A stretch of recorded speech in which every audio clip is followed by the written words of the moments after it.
Little town, it's a quiet village. Hello! So today I'm going to talk to you guys about the DCP application process, which is so full of mystery, but hopefully I can help you clear it up today. I've seen a lot of people's videos that are titled How to Get into the DCP, and I am so happy that they are so confident and bold that they can go and title their video something like that. But I don't believe that any single person knows how to directly get into the DCP. Even the recruiters and the people that review the applications, I'm sure that people oversee various parts of it, so I don't think there's one person who knows how to get in for sure.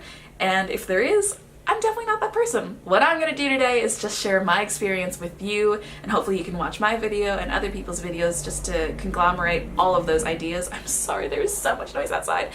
To conglomerate all of those ideas and form your own opinions about it to help you on your journey. No secrets here, just telling you what I did, and I also happened to get in. Clearing that up. I am back here today with my trusty dusty laptop, and we're gonna go through everything that I did to get in. The first part of the process is the application. I applied for the fall 2018 DCP, that's the one I'm doing, it's the one I got into, and I believe that applications dropped on January 22nd of 2018. So I applied the very next day at, I think I started at 11:30 p.m. I was sitting in my bed over there, and I was on my laptop, and I thought, oh, you know what? Applications dropped yesterday. And I remembered that two of my friends from a production that I did last summer, Spring Awakening, hello my musical theater people, my friends Angela and Jake had applied for the DCP. Angela's actually there right now, and Jake applied just to see what the process was like. He is my age, and we didn't want to like interrupt our, training processes as actors in college. So his plan was to apply just to see what the process was like, and he got in. He didn't accept it, but he wants to go in the future. So I thought, hey, why don't I do that? So I did that. It was 11:30 p.m. I thought, probably can get this started right now, and then I can finish it tomorrow morning. I actually finished it all right there, sitting in my bed, which was so comfy and so nice. I don't think there was really a lot to it. You just fill out your name, your university, your major, your year, all that sort of stuff, like, basic information. And then your work experience. For me, that's basically just being a camp counselor a couple times / music director, being a PA on a pilot show for a Broadway late night talk show. And I think that's pretty much it.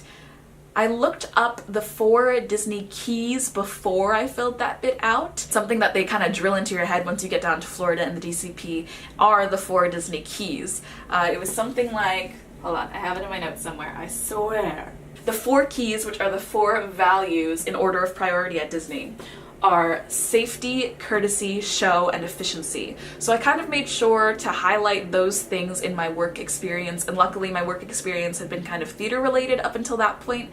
It both had to do with entertainment and with people, so that worked really, really well for me, and I didn't embellish anything. I just highlighted what was already there, and kind of geared it more towards these 4 keys or 4 values. The whole process of filling out the application itself for me took maybe 30 minutes. I was done around midnight, which was pretty great for my sleep schedule. I didn't check my email straight after that, but the next morning I checked my email and I had waiting in my inbox the invite to do the WBI, or the web-based interview. I was really scared for this one because, as some of you might already know, the WBI is a timed sort of personality quiz, and that bit just stressed me out immensely. But I thought, hey, I'm just gonna sit down and do this as soon as I can. My roommate was actually here, and I was like, I'm not gonna talk for the next maybe 30 minutes, and I'm not meaning to be rude, and she was great about it, thank goodness. So I just sat there and I did it for 30 minutes. It took less than that, I believe, but I just gave myself that time to relax. So what the WBI basically is I think 3 or 4 different sections of questions, and they ask you to say whether you strongly disagree, you're neutral, agree, or strongly agree on whatever question they ask you. I don't want to say too much of what they asked. I also don't remember too much of what they asked.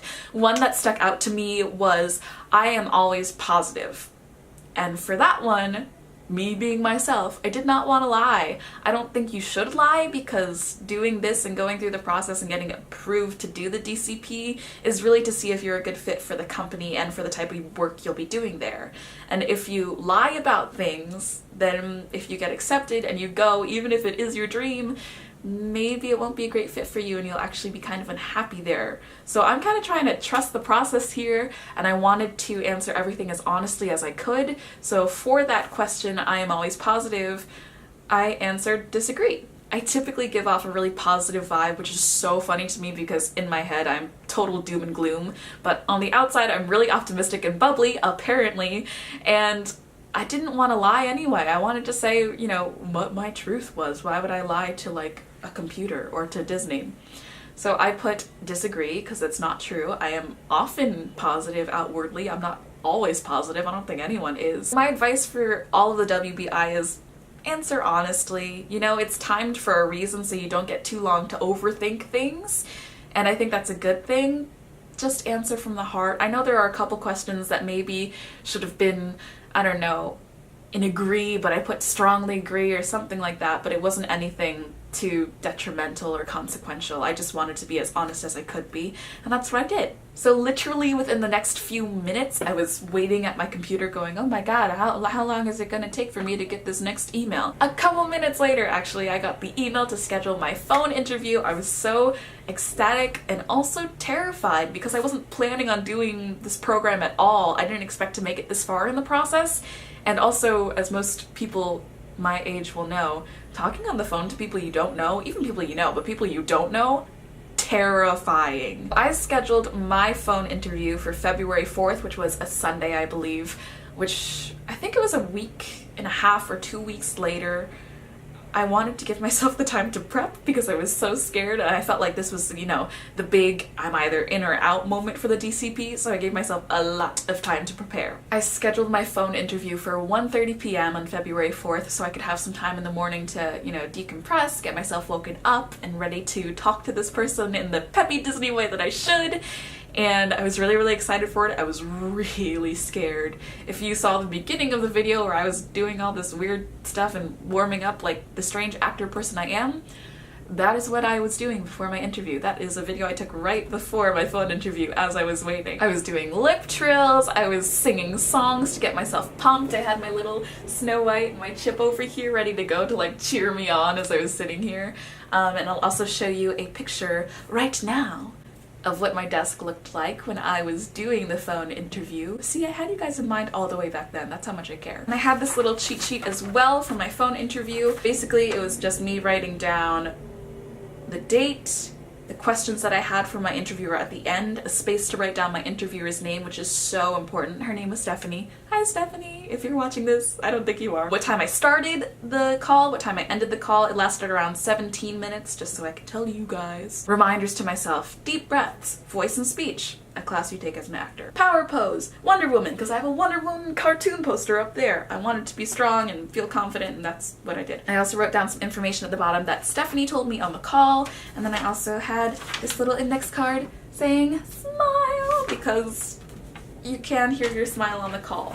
I'm sure you guys have seen this from a lot of other people's videos. It is important to smile during your call. They can actually hear it in your voice. Like if you see me smiling right now and you hear my voice and then you see me talking without the smile, you may think I'm exaggerating. I promise I'm not. So this is me without the smile, and this is me with the smile. This is me without the smile. This is me with the smile. It lifts everything. Coming at it from a vocal standpoint, I can tell you that actually doing the physical act of smiling does change how your voice works and where the resonance is, so it is important to smile during your call. They will hear it, and I'm sure they'd like to hear happy people rather than sad people on the phone all day, so help them out. They're trying to do you a solid, do them a solid too. On the phone interview, I was basically asked things like, what roles do you have in mind, even though she had them pulled up right in front of her. I think mine were high interest, character performer, character attendant, merchandise, and then low interest was probably like quick service, food and beverage, and attractions. She actually asked me a lot of questions about attractions that I wasn't prepared for, and one of them had to do with Disneyland, which was kind of interesting. I also applied for Disneyland, but that was my lowest one because I do want to be on the East Coast, and I do want to have housing for sure, and also the program is just bigger in general in Florida, so I wanted that security. So she asked me a lot about attractions, asked me if I had an experience handling money, which I didn't, which I think is cool because I said, hey, I don't have a lot of experience handling money, but I would love to get some experience handling money, hence I am now in merchandise. She asked me a little bit about character performer, and I said, you know, I'm a theater major now. That'd be cool. It kind of goes along with my training and what I think I'm qualified for. And of course I will talk more about all that stuff in my DCP character performer audition, which is coming in, I want to say, the next 2 weeks. I'll try to keep on top of that for you guys. The call was pretty short. I know she wanted to get through it in 20 minutes or less because she did have a lot of people to call, so I didn't take it, that's a lie. I kind of took it in a bad way that it was only 17 minutes long. It gave me a lot of anxiety, but she told me it was fine. And you should listen to your people when they tell you it's fine, because they're not trying to trick you. At least not in the Disney process, I hope. That was the basis of my phone interview. Afterwards, it was basically a waiting game. They send out the test wave, which is only 50 or so acceptances, and then I think a bunch of NLICs, which means no longer in consideration for anyone who's forgotten that. I know I forgot that, and I was so lost for a little while, and I was Googling it all over the place. No longer in consideration. Too many abbreviations in the DCP. The test wave was sent out Friday, February 9th. The first official wave was sent out that Monday, the 12th. There were technical difficulties with the computers that day, which was so awful. Of course, we were all looking at the Twitters of DCP Kirk and Christy, and we were all going crazy saying, what's going on? And they were like, sorry guys, there's so many technical difficulties going on. I think there was like a nor'easter blowing through. Oh, it's raining outside.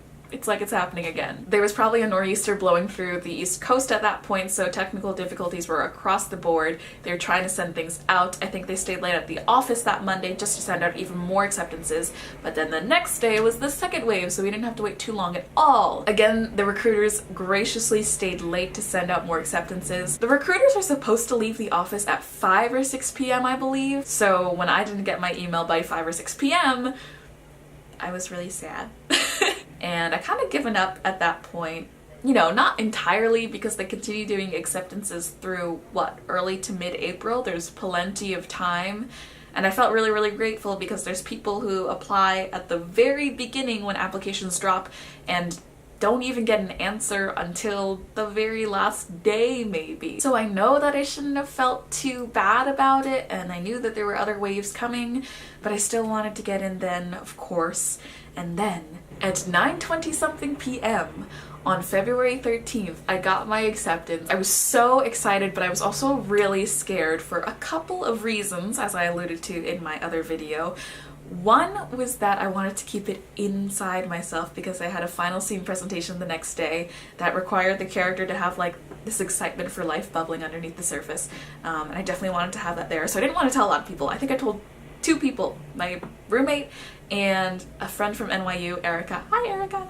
Who I haven't met yet still, but she also applied to the GCP and got accepted a couple weeks later, yay! But I wanted to keep it in for that reason, number 1. Number 2, I had applied to a study abroad program in London in conjunction with Royal Academy of the Dramatic Arts, or RADA as it's known, and the NYU Tisch Drama program. I'd been asked to audition. The audition was on March 4th. To give you some perspective, I've been accepted on February 13th. That's 2-3 weeks later that the audition was supposed to be, and I wouldn't even find out about RADA until a couple days after that audition. Big problem there. I had to accept my DCP offer within 2 days of getting that offer, and then the 5 days after that were for submitting fees and doing other clerical management sort of stuff to sign up for the program. And I was really, really nervous because I didn't know what my parents would say, because I didn't even expect to do the DCP during school. My plan had always been to go through my acting training at college, and then as I was graduating or after I'd graduated, to go on and apply for it so I could do the program without having to worry about college and with all my training being done for the moment. And that's the plan that I told my parents, that's the plan I thought I was doing. But after getting accepted, I thought, oh my gosh, what if I never get this chance again? and I got really sad and really scared, but I held it in until the next day after I'd gotten out from studio. I was able to breathe a sigh of relief because I didn't have that scene to do anymore for a little while. I called my mom, she didn't pick up. I called my sister, who gave me some advice. I got a call from my mom again, and she basically told me, look, I think you should do RADA instead, even though you don't know if you're accepted yet. And I was really, really sad. I was crying all over the place. And then I called my dad when he got off from work, and I told him the whole situation, and he said, hey, seems like an easy solution to me. And I was, holding back the tears, waiting for the worst to come. And he said, you really want to do this program? And it's a great company, so do it. And then I melted, and then I cried more, and then my dad got uncomfortable with my crying, so we said goodbye, and then I was like, yes! And I was finally able to feel excited and happy about the whole thing. So after all of that craziness, I was able to finally say I was going to Walt Disney World for a DCP Fall 2018, and that's where we are today, folks. I am still getting college credit for NYU through the DCP. I'll be a part-time student. I'm getting 8 credits, and I don't have to take any classes down at Disney to get those credits, even though I might want to do a couple seminars or fun entertainment things. So that means that I'll be able to graduate right on track May 2020 like I wanted to graduate, because 2020 is a really cool year to graduate, and I'm so excited. It was a really turbulent process. I hope yours is so much less anxiety-inducing than mine. That being said, I know that I had a much easier time than a lot of other people, because as soon as I finished one part of the application process, I kind of just rolled on to the next one and the next one, so that was really, really great. Thank you so much for listening to me ramble about my application process. I know I kind of blew through everything here, so seriously, if you do have any questions, hit me up down in the comments below, DM me on Instagram, whatever works for you. I can definitely revisit parts of this process in future videos. I know people want to hear a lot more about the phone interview all the time, so I will definitely try to do that for you guys if that's something you are interested in. Otherwise, I will see you next week. Bye, guys!